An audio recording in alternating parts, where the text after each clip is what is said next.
Si eres de México o Canadá o quieres ir a estos países vecinos, sí puedes salir si tu viaje no es de más de 30 días. Y entonces yo le dije, ¿puedo ir a ver a mi familia? No, no puedes. No. Hola, buenas tardes. ¿Cómo estás, Gaby? Muy bien, muy contentos de estar en San Antonio con una invitadaza este día.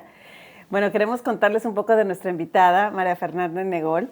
María Fernanda, voy a decir un poquito de ti, pero después quisiera que nos contaras más tu historia. Sé que eres de la Ciudad de México, que después de haberte graduado de leyes allá en la Universidad de Anáhuac, te viniste a Austin a terminar tu LLM y luego en 2015 te vienes a Austin, te vienes a San Antonio a formar tu propia firma. Pero cuéntanos un poquito de tu proceso y cómo es que llevas tanto tiempo ya de experiencia en este ámbito laboral de inmigración. Claro que sí. Bueno, muchas gracias por invitarme. Antes, obviamente, de empezar todo esto, sí les quiero platicar un poquito más acerca de mí. Yo llegué inicialmente con mi proceso migratorio con una visa de turista. Yo tuve mi visa de turista desde niña. Entonces, acabo yo mi universidad. De hecho, una semana después me mudo a Austin y decido entrar y buscar como algo más permanente. Entonces, abro un negocio. Wow. Abro un negocio para una visa de inversión que no tenía nada que ver con mi carrera, o sea, nada de derecho, nada de oficinas, nada. Abrimos una escuela, un daycare en Austin, que por cierto sigue. Y muy buen negocio, by the way. Para obtener la visa de inversión. Sí, para obtener la visa de inversión, para tener algo más estable, ¿no? Porque obviamente turista, pues no puedes quedarte en el país, meses, sí, claro. Más de 6 meses a vivir. Entonces, saco mi visa de inversión y estoy, activamente en el negocio. En eso, pues, voy a la Universidad de Austin y pregunto acerca de la maestría y pues me dan ya todos los detalles, necesitas esto. Entonces, empiezo yo mi maestría, visa de estudiante. Después de eso, pues, me graduó de la maestría y éramos aproximadamente, yo creo que unos 70 y tantos, y éramos abogados de todas partes del mundo. O sea, yo iba ya abogados graduados, ese era obviamente el requisito para hacer la maestría, y de esos 70 nos dan trabajo a 3. ¿Y el trabajo es para continuar ya después de haber dejado la visa de estudiante? Sí, exacto. Entonces, es para continuar y tener una práctica en Estados Unidos y a nadie le da un trabajo. Claro, porque para las empresas, los despachos, a mí me pasó igual. Yo estudié la maestría en Boston y, bueno, yo soy ciudadana americana, pero la mayoría de mis compañeros, pues igual, o sea, se querían quedar de alguna forma. Entonces, si no conseguías que una empresa te patrocинara el poder quedarte más tiempo en Estados Unidos, o si no te enamorabas, o se enamoraba alguien de ti, exactamente. Del amor de tu visa. No había manera de quedarte más tiempo después del tiempo permitido que te daba, digamos, la universidad como para quedarte para buscar trabajo. Y si no encontrabas después de ese periodo, pues exacto, sí. Entonces, a casi nadie le dieron trabajo. Yo empecé a trabajar con un despacho migratorio en San Antonio después de aplicar como a 200 trabajos. O sea, yo dije, yo me quedo y donde sea. Pero ya tenías también lo del daycare. ¿Lo del qué, perdón? Lo del daycare. Lo del daycare, no, ya me había salido. Ah, okay. O sea, ya tu visa de... O sea, tú no podías otra vez volver a usar la visa de inversionista que ya había. ¿Cerraste el negocio? No, lo vendí. Okay. Lo vendí. Entonces, ¿Y te quedaste con la estudiante? Y me quedé con la estudiante y entonces después de eso, pues tengo que ver, ¿no? ¿Qué es lo que... el siguiente paso, por así decirlo. Y entonces me ofrecen el trabajo. Yo llego, de hecho, a mi entrevista y tenía así una lista, ¿no? Y yo, pues, necesito ganar tanto y necesito que me den una visa y necesito, ¿no? Y haz de cuenta que ellos tenían la lista y me siento y check. ¿Cuánto quieres? Check. Y yo salgo de la entrevista llorando. O sea, yo no lo podía creer. Yo dije, ¿qué es esto? O sea, parecía que ellos sabían exactamente lo que yo necesitaba. Entre esas cosas, una visa de trabajo. Entonces ya, me quedo ahí. Adquiero obviamente mucha experiencia, conozco a mi esposo es ciudadano, me caso, obtengo mi residencia y me hice ciudadana el año pasado. Felicidades. Entonces es una trayectoria. Todas las visas, todas, afuera, adentro, cambio de estatus, visa consular, o sea, todo, de todo. Que es un proceso bastante frustrante en el sentido que no tienes poder de decisión sobre nada y toda la comunicación es a través del portal y nada más estás dándole clic a ver cuándo es el cambio de estatus, cuándo se hace, pero bueno, o sea, está muy interesante que hoy en día te dedicas, entre otras cosas, como abogada, a apoyar a los extranjeros a el proceso de sacar una visa de inversión con la finalidad de poderse venir a vivir en Estados Unidos, ¿no? Que es de lo que queremos hablar aquí.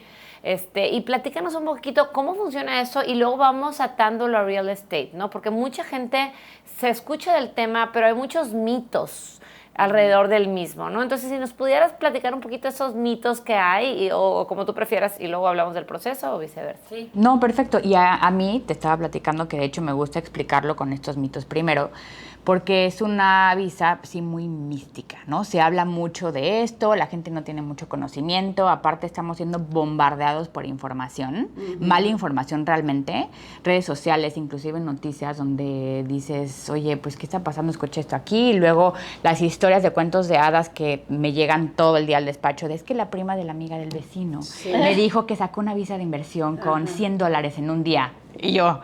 ¿no? Y te quedas, híjole, me encantaría hablar con la prima del vecino del, ¿ya sabes? Pero bueno, el primer mito del que me gusta hablar es, ¿se necesita un mínimo para la visa de inversión? Y la respuesta es no, no se necesita. Mínimo de inversión. Mínimo de inversión, sí.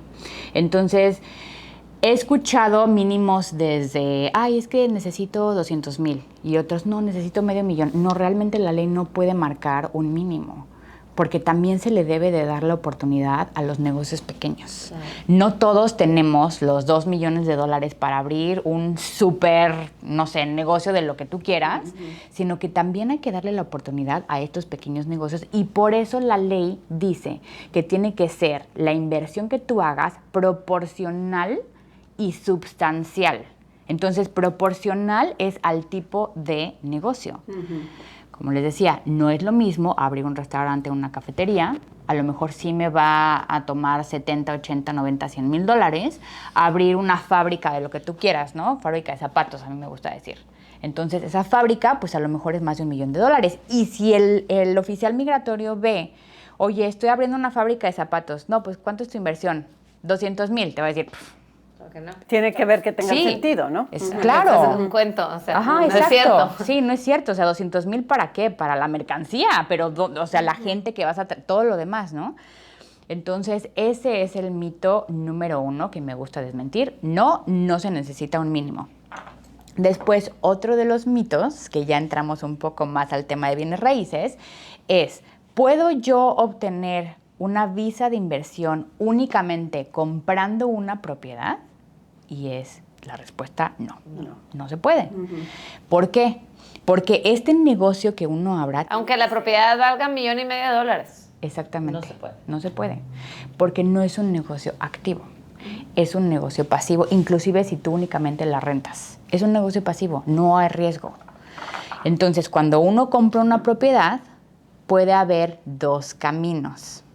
El primer camino es, sí, obviamente sí se puede hacer negocio con bienes raíces, no les estoy diciendo que no, pero entonces sería hacer este negocio a lo mejor o de construcción o de renovación para que ese dinero esté circulando. Se necesita que esté activo. Entonces yo compro una propiedad, a lo mejor la remodelo, la vendo, siguiente, y otra vez. Y otra vez. Por ejemplo, si alguien se dedica a la construcción en México y tiene la idea de venirse para acá a entender, porque pues las maneras de hacerlo son muy distintas aquí que allá, pero a lo mejor es creíble en su background que ya trae ese track record, claro. Entonces llega acá y dice, a lo mejor no tienes el terreno, a lo mejor no tienes, pero sí tienes cierto capital en el banco, pero tienes el track record de lo que has hecho en México. Entonces, al tú presentar el caso con alguien como tú, con el abogado de migración, vas a decir, yo traigo este capital que voy a montar, mi constructora que tengo allá, la voy a montar en Estados Unidos y me voy a dedicar a construir casas y venderlas, aunque no haya nada. Y en ese caso, sí pudiera aplicar.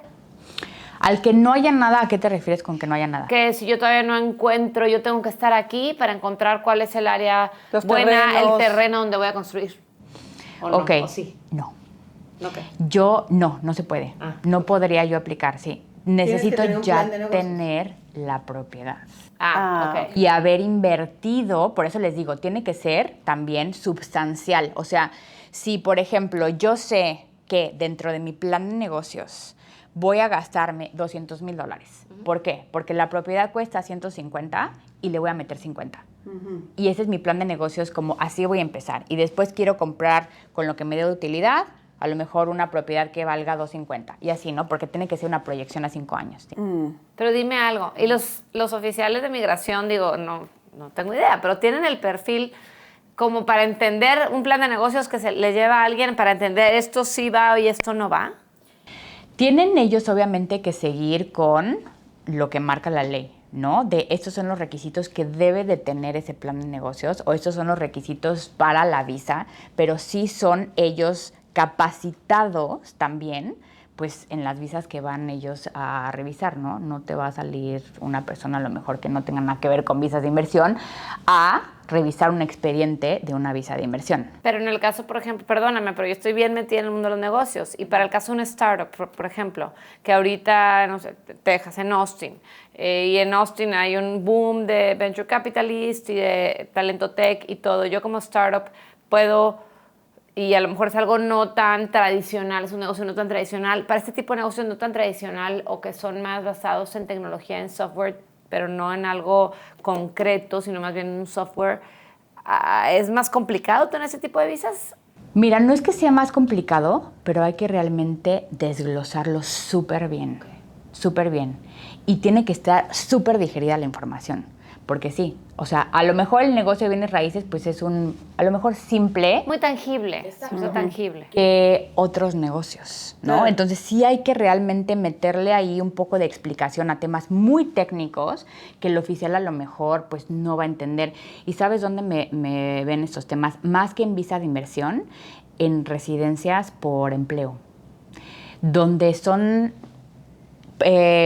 procesos con un grado de dificultad tan alto, porque también estás trayendo, por ejemplo, al doctor cardiólogo especializado en el no sé qué, o sea, y tienes que realmente decirle, oye, esta persona es excepcional porque esto y esto y esto y esto, y le tienes que dar toda la explicación y todo el background, porque obviamente el oficial, si le pones términos médicos, pues Claro. quién sabe, ¿no? Pero en temas de visas de inversión, con este plan de negocios, realmente se desglosa muy bien la información. Esto que me decías de, oye, es que Austin es un mercado excepcional en Texas, etcétera, se va a incluir en el plan de negocios. Y por eso también es otro tema que me gusta tocar. No nada más es el abogado, ¿no? También hay que traer a otros profesionales. Hay que traer al contador para que te haga la proyección. Hay que traer al experto en este tema para que te haga a lo mejor el plan de negocios. Oye, a lo mejor una carta de alguien más explicando este otro. O sea, realmente es un equipo de profesionistas que tenemos que sentarnos porque el abogado no es el sabelotodo, ¿no? Entonces, si se requiere más gente, pues adelante. O sea, entre más, pues es mucho mejor. Forma, ¿no? Claro, sí. Y en este ejemplo que pusiste de que no puedes llegar con el plan de comprar, tienes que haber ya ejecutado, yo creo que a diferencia de otros negocios es mucho más tangible y pueden ver, ok, esta fue la casa, esta fue la venta, esta fue lo que llegó al banco, esta es la siguiente compra, pero sí se oye como que entonces ya tienes que tener un pie acá, Sí. ya tienes que estar como operando acá, ¿eso no se ve mal? Que ellos vean como, al contrario, se ve Sí. que ya le estás sabiendo. Ah, ok. Y lo que yo les explicaba con esos 150,000 de la propiedad más los 50,000 que yo tendría para renovarla, como es proporcional y substancial, a lo mejor solo con la mera compra de la propiedad puedo yo ya sacar la visa de inversión. ¿Por qué? Porque de los 200 ya invertí 150. O sea, ya tengo el 75% de la inversión substancial. Ahí está el otro requisito, ¿ok? A lo mejor todavía no le meto el dinero de los $50,000 para la renovación, pero ya está más del 75% de mi inversión, ya está. Ajá. Y a lo mejor podemos poner esos $50,000 en la cuenta para decir, oye, aquí está el dinero, aquí te lo estoy. No lo he invertido todavía, pero aquí está y lo voy a invertir acá. Eso es lo que se necesita.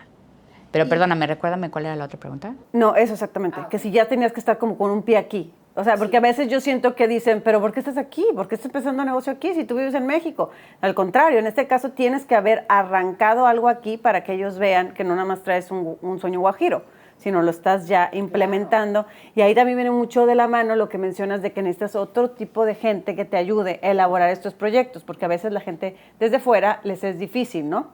Exacto. Estar acá con un pie acá. Y la gente muchas veces lo que no sabe es que cuando uno llega a Estados Unidos, ¿ok?, con una visa de turista, la visa de turista, si lo quieren leer ahí, es una visa B1, B2.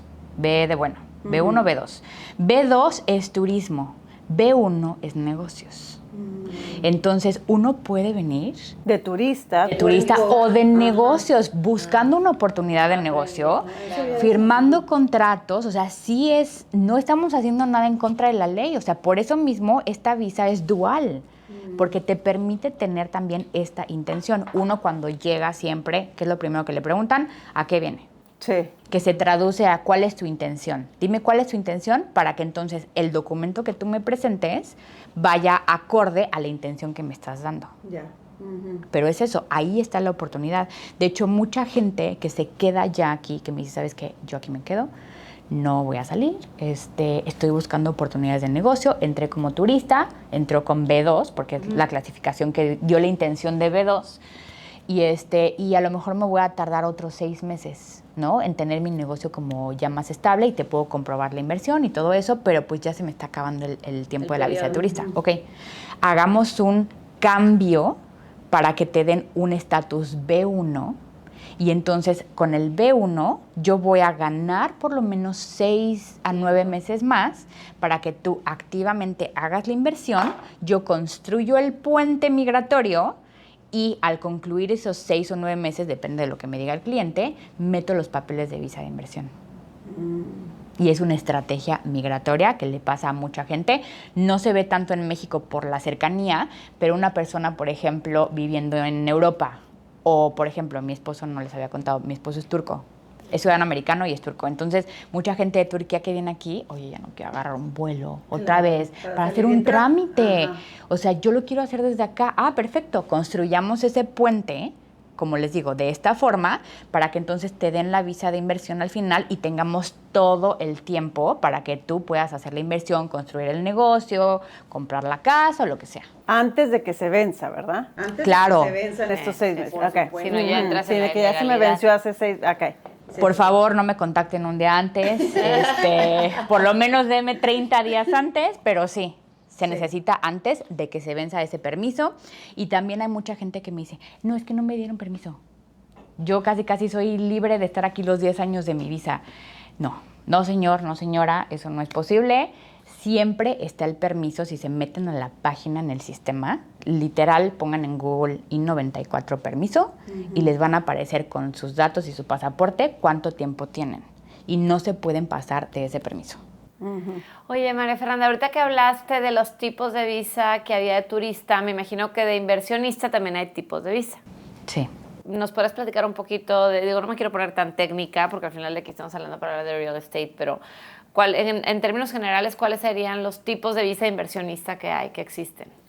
Mira, solamente, para no envolverlos mucho, vamos a hablar de 2 categorías y es la E1, E2. Entonces, E1, sí, la E1 es la categoría que se le marca a visas de inversión. Entonces, va E1, que es negocios más para comercio, importar, exportar, y la E2, que son ya para este tipo de negocios, por ejemplo, bienes raíces, ¿no? Donde no es una importación o exportación, que se necesite comprobar a lo mejor una cantidad, ¿no?, de yo exporto, importo tal producto, sino que ya son negocios ya establecidos. Y para esto también es muy importante decirles que estas visas de inversión nacen de tratados internacionales, tratados de libre comercio. Entonces, va muy en cuenta la nacionalidad de la persona. No se le puede aprobar esta visa a cualquier tipo de nacionalidad, ¿no? Hay una lista de 80 y tantos países que marca, obviamente, el gobierno de Estados Unidos, que, sí se tiene este tratado de libre comercio, tratado internacional con esos países, y por lo tanto, le vamos a dar una visa de inversión. ¿Okay? Pero como nacen de estas relaciones políticas, pues no va a ser lo mismo una visa para un mexicano que para un colombiano, que para un chileno, que para... No es lo mismo. Incluso en requisitos, en O en la duración, cantidad de en visas todo. que otorgan, tal vez. Cantidad de visas. Me refiero más a, por ejemplo, cuánto te va a durar la visa. Ya. Ahorita México está en 4 años. O sea, si tú sacas la visa y eres mexicano, te la van a dar por 4 años. Cuando yo la saqué, cuando yo les mencioné que yo había sacado la visa de inversión, era 1 año. Montarte Y era todo un una- daycare, contratar gente y todo para 1 año. Para un Wow. año, cuando te piden una proyección de 5 años. Y dices tú, oye, yo no puedo estar yendo a México todos los años. Imagínate la dificultad del trámite, o sea, toda la información que le tienes que dar, porque tienes que también demostrar que tu negocio sigue activo, que tú sigues siendo la dueña, todo eso, ¿no? Entonces, cada año, pagarle abogados cada año, no, pues, no. Sí, no sale. No sale. Sí. No sale. O, por ejemplo, Colombia. Yo les platicaba que acabo de regresar de conferencias en Colombia y Colombia cerró el tema de citas de visa de inversión. Lo cerró. Lo cerró desde pandemia. No se estaban dando nuevas visas de inversión. ¿Pero eso fue Colombia o fue el gobierno de Estados Unidos? Colombia. Bueno, o sea, me refiero a la embajada de Estados Unidos en Colombia. Correcto. Ujú. No se pusieron de acuerdo, punto.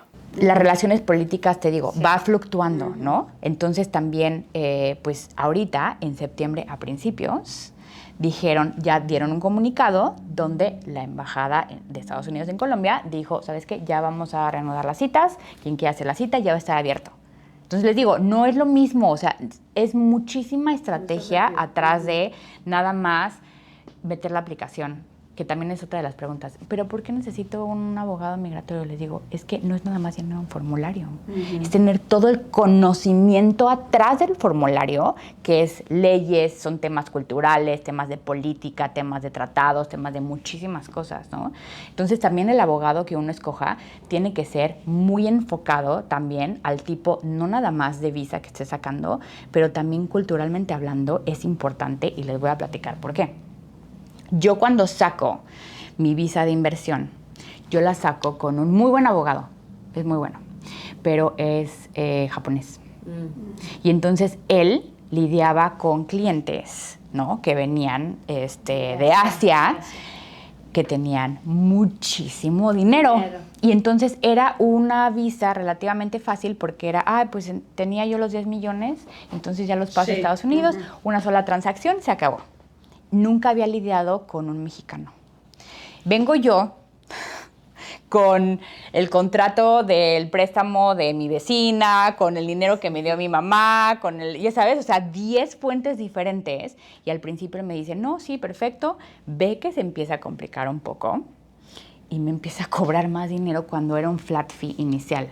Y digo yo, ¿Qué onda? Sí, o sea, te lo dije desde el principio, esto es diferente, ok, no pasa nada. Lo que sí me pegó durísimo es que cuando tú haces un cambio de estatus, que fue lo que yo hice en Estados Unidos, tú no puedes salir del país. ¿Por qué? Porque no se te va a estampar en tu pasaporte una visa como tal, sino que se te va a dar ese estatus migratorio en un papel. Y cuando quieras regresar, si es que tú sales del país, cuando quieras regresar a Estados Unidos, pues realmente no hay una visa como tal. Pero hay una excepción. Si eres de México o Canadá y quieres ir a estos países vecinos o quieres ir a estos países vecinos, sí puedes salir, si tu viaje no es de más de 30 días. Y entonces yo le dije, ¿puedo ir a ver a mi familia? No, no puedes. No. Ajá. Porque los clientes eran de Asia. Exacto. Incluían. Y entonces, y yo, ¿pero por qué no? No, porque te tengo que sacar otra vez el trámite, no se puede. Oye, pero es que ya han pasado 3 años. No he visto a mis papás, a mi abuelita. No, lo siento. Cuando yo tengo ya esta práctica, ¿no? Con otros abogados migratorios y me dicen, no, sí, claro. Tú hubieras podido. Sí, sí puedes. Eres la excepción.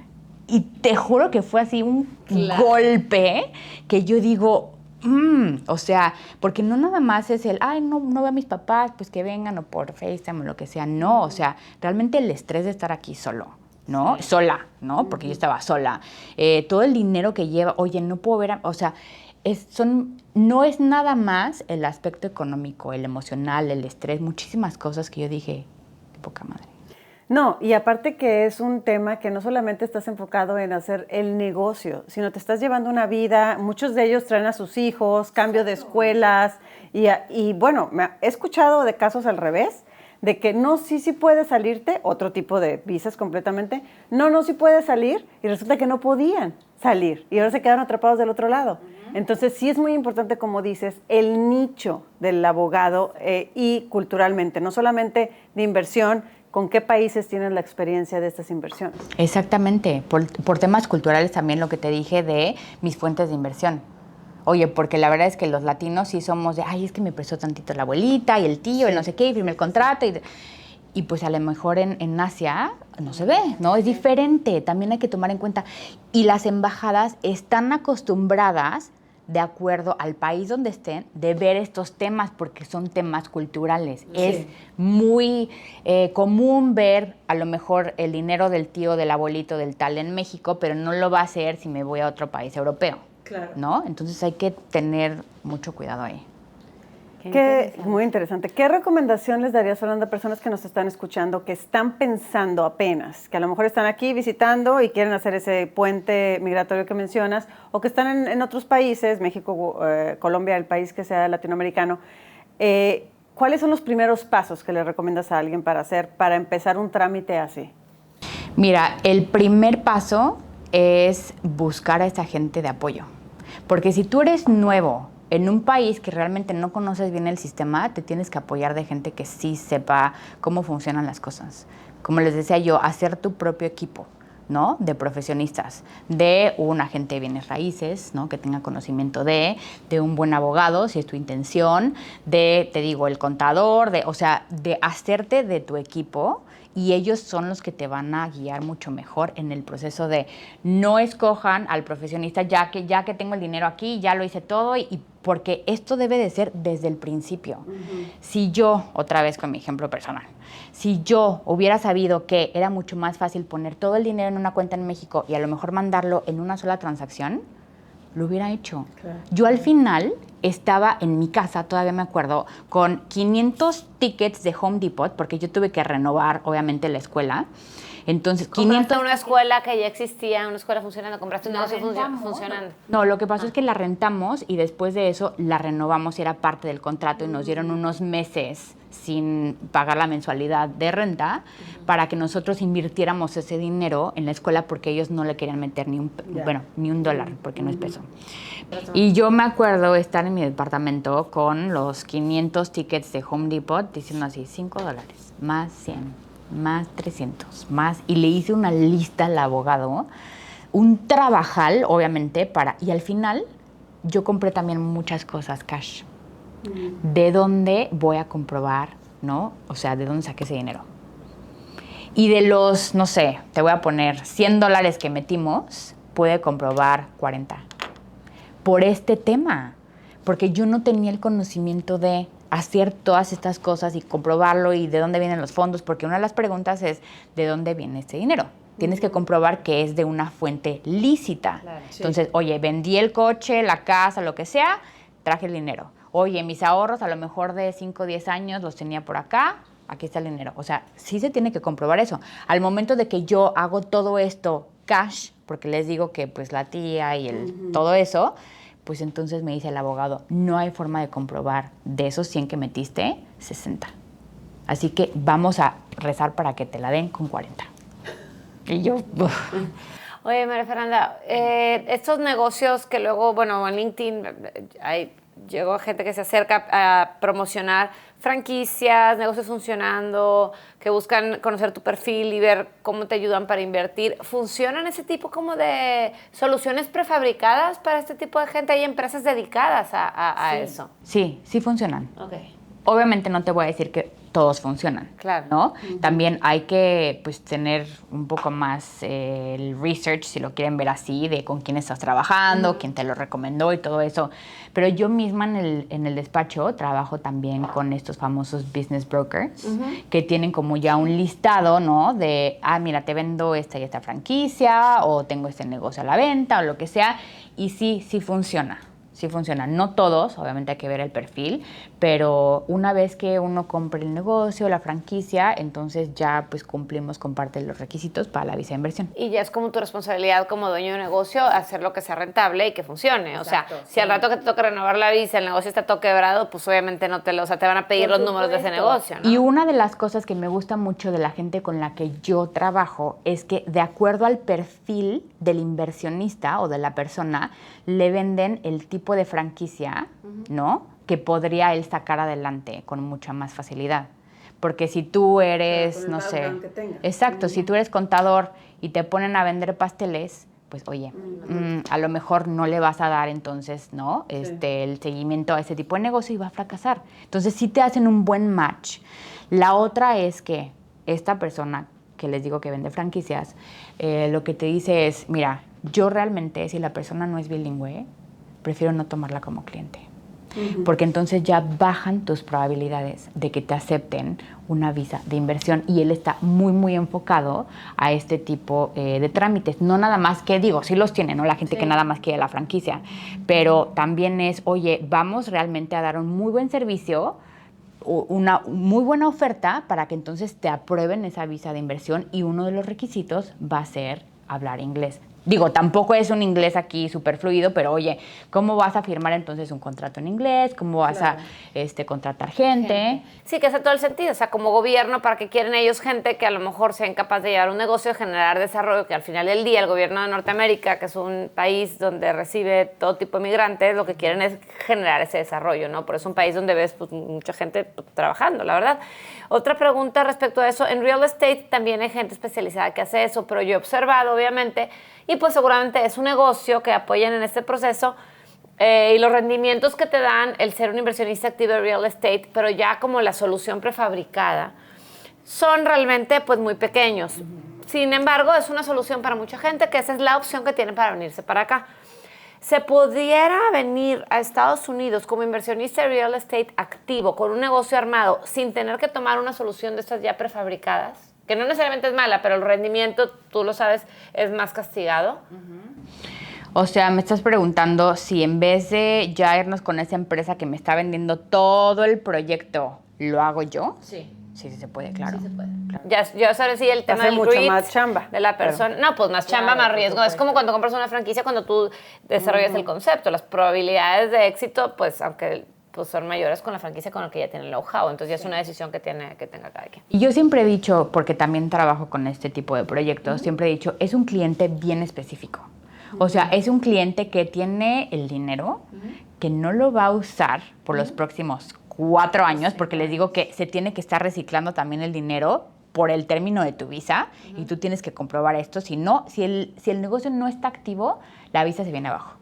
Y no te la van a renovar, ¿no? Entonces, esa es la realidad. Y es un cliente específico que no necesita el dinero, que lo tiene como por aparte, que quiere a lo mejor buscar otras oportunidades en otra cosa, y entonces por eso quiere esto como algo seguro, ¿no? Es un cliente bien específico. Pero hay muchísima gente que, te digo, no tiene a lo mejor esa cantidad o quiere más rendimiento. Quiere más rendimientos, claro. Sí. Claro, pero de todas formas, en cualquiera tiene que estar activamente participando en el negocio. Siempre. ¿Tiene que estar produciendo empleo también? Mira, al principio yo he sacado visas de inversión donde no tenemos ni un solo trabajador, porque estás empezando el negocio desde cero. Pero como les decía, hay que hacer esa proyección a 5 años. O sea, si voy a empezar a crecer mi negocio, oye, necesito a alguien acá o una persona por acá. Una oficina, claro. ese tipo de cosas. Entonces hay que estar creciendo y hay que también demostrarle al gobierno, oye, sí, mira, sí te cumplí con el proyecto. O a lo mejor también no, me fui un poquito para atrás, pero ya estamos proyectándonos un poquito más. En el tema de COVID, oye, los negocios nos pegó durísimo. O sea, ¿cómo vas a renovar a lo mejor una visa de inversión después de una pandemia? Era durísimo, pero sí se dio. Porque también oye, esto fue a nivel global, ¿no? Claro. Tenía yo un cliente que él se traía de México envases de cristal. La fábrica está, no me acuerdo exactamente dónde en México, pero hay una fábrica importante en México y esa fábrica en COVID tronó. Y entonces su negocio pues estuvo parado muchísimo tiempo. Y entonces, obviamente, los rendimientos, pues todo se fue para abajo, pero otra vez iba como un poquito hacia arriba, ya tratando de levantarse. Y ese fue mi argumento. Oye, la fábrica tronó, oye, pasó esto, oye, ya vamos para adelante, pero no te voy a dar los rendimientos de mi proyección que te mandé al principio por este tema. Cambiaron las circunstancias del mercado y me lo aprobaron. Ya, muy bien. Qué bien. Qué padre. No, pues muchísimas gracias, de verdad. Muy buena información para todos los que nos escucharon. Nos pueden mandar más preguntas a hola@lala.com para mandarles toda la información de María Fernanda, por si tienen situaciones en particular. Siempre nos gusta decir que cada situación y cada caso es completamente diferente. En tu caso todavía más complicado por la cuestión de nacionalidades, etcétera. Entonces, pero pueden mandar todas las preguntas que necesiten para ponerlos en contacto con María Fernanda. Muchísimas gracias. Gracias a ustedes, un placer. Por todo tu tiempo. Bueno, yo soy Gaby Proctor. Y yo soy Lala Elizondo. Y esto fue Real Estate Talks. Si llegaste hasta aquí es porque te gustó la información y estás interesado en invertir en real estate en Estados Unidos. Para esto hemos creado un entrenamiento que te va a simplificar este camino, ya sea que seas un inversionista por primera vez o que seas un inversionista sofisticado. En la descripción de este episodio está la liga que te llevará a este entrenamiento. O bien búscanos en Instagram como @invierte_con_Lala y Gaby y comenta con la palabra invertir en cualquiera de nuestras publicaciones y así te mandamos la liga a este entrenamiento. Muchísimas gracias por habernos escuchado. Nos vemos en el siguiente. Escucha un episodio nuevo de Real Estate Talks cada semana. En tu plataforma favorita para escuchar podcasts. Ponte en contacto con nosotros en lalaagaby.com.